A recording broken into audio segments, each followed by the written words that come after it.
It's time for this week's episode of Brandon Sports Talk, featuring in-depth interviews from those who are trending in the world of athletics. And now, here's the host of Brandon Sports Talk, Brandon Pate.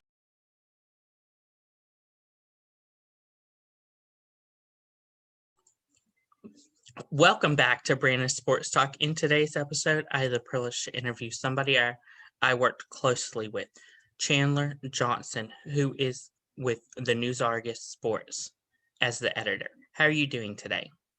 Doing good. Good to be here. Thank you. Can you talk about how you knew that you wanted to work in sports? Yeah, I always liked sports growing up. You know, I was a big, especially I was a really big NFL fan. I loved I loved to watch the Colts play because I was like a huge Peyton Manning fan, so I'd watch like every game.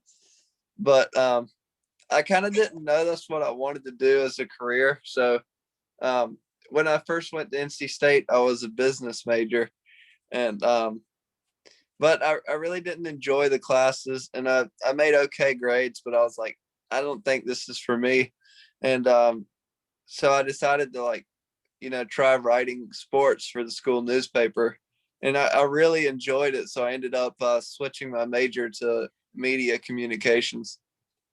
How did you know that you wanted to write for NC State? My mom actually wrote there, so she encouraged me. She was like, you should give it a shot. She said, I really enjoyed my time writing there.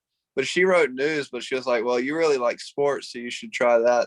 So they had a meeting, and I went to the meeting and met with the sports editor, and he told me to come out and give it a shot. So I just really enjoyed it when I did. What was it like studying sports journalism at NC State? It was really fun. I was in the communications department as well as writing for the school newspaper. So I got a lot of experience going to the games, and I enjoyed learning different things about just the field of communication. I know as me and you have talked over the year that we both like NC State. Can you talk about, of course, what it was like working for NC State and working in the sports department, like pre-game and stuff like that, and writing the post-game stuff? Yeah, it was a lot of fun. I'm a big Wolfpack fan, so it was fun going to all the games. And I got to meet a lot of the basketball players too, DJ Funderburk. I got to interview him after one of the games, and I enjoyed the people I worked with, so it was fun. Going to the meetings and just doing different things with them. As a State fan, what was it like interviewing DJ Thunderberg and other players that you grew up watching? It was a really cool experience.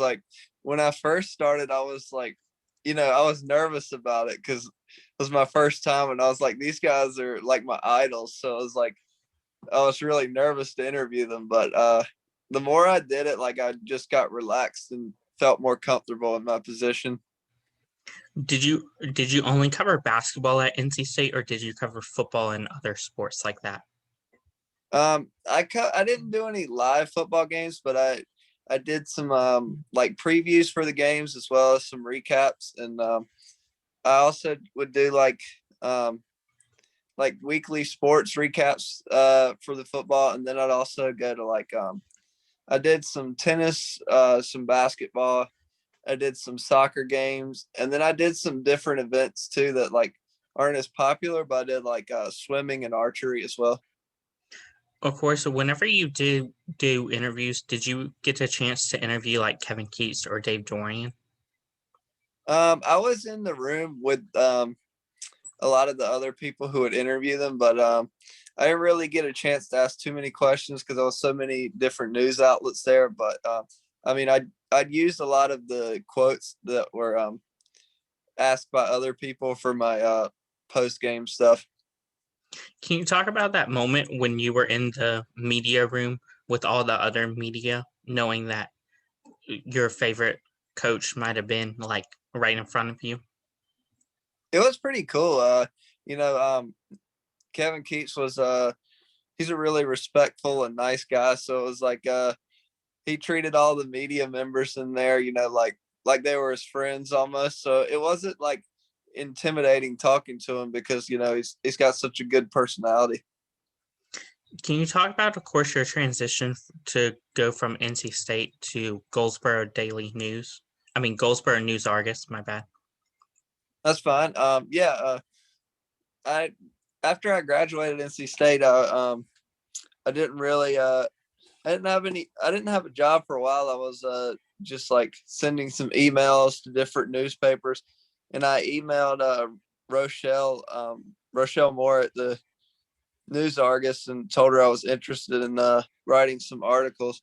And so she asked me to like send her some of my samples from state, and so that's how I got the job. Was there any places that you went before you, of course, got to the Goldsboro News-Argus? I did some sports in Rocky Mount at the Rocky Mount Telegram, but I didn't do a lot of work there before I started at the News-Argus. What was it like transitioning from, of course, the college game to now covering high school sports? It was a big adjustment at first. It's a lot different because in college they have all the stats there for you online. So like if I miss a play or something, I can pull it up on like Yahoo or ESPN.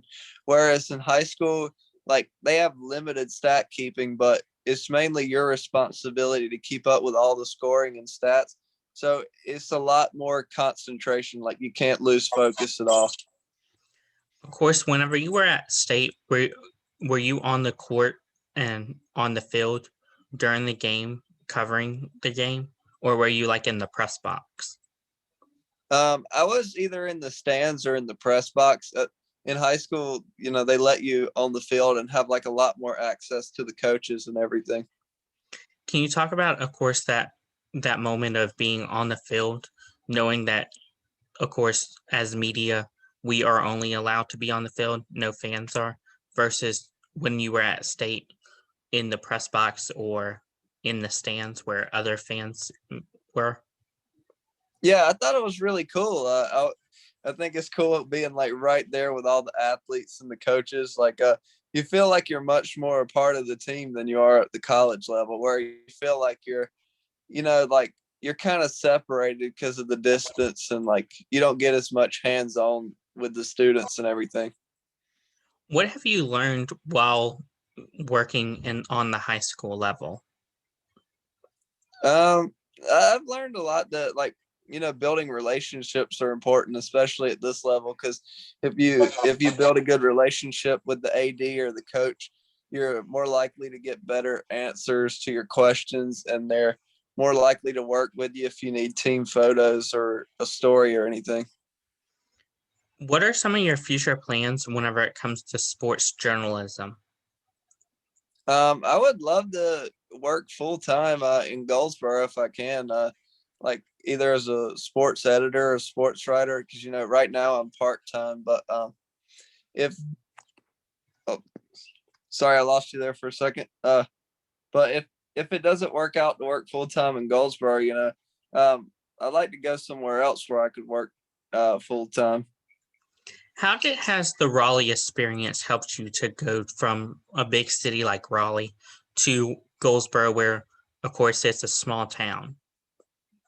I think just dealing with a lot of different people and just like being used to the size of the game day experience. I don't feel nervous working with a small high school when I've already worked at the PNC arena. What advice would you give somebody looking to start working in sports journalism? I'd say just be willing to start wherever you can. I'm just part-time in Goldsboro, but I'm hoping to use that to do bigger things in the future. That's wonderful. Where can my listeners find you at on social media? You can find me on Instagram at YourManChan or on Facebook at Chandler Johnson. Thank you again, Chandler Johnson, for your interview, and best of luck in your future, of course, with the News-Argus Sports. Thanks, Brandon. Thank you again. You can find Brandon Sports Talk on Facebook at Brandon Sports Talk, Instagram at Brandon Sports Talk, Twitter at Talk_Brandon, and you can find me on YouTube at Brandon Sports Talk. Don't forget to like, comment, and subscribe. Thank you again, Chandler, for your interview, and best of luck. Thanks. You've been watching Brandon Sports Talk. Please feel free to like, share, and subscribe to Brandon Sports Talk on social media and on YouTube.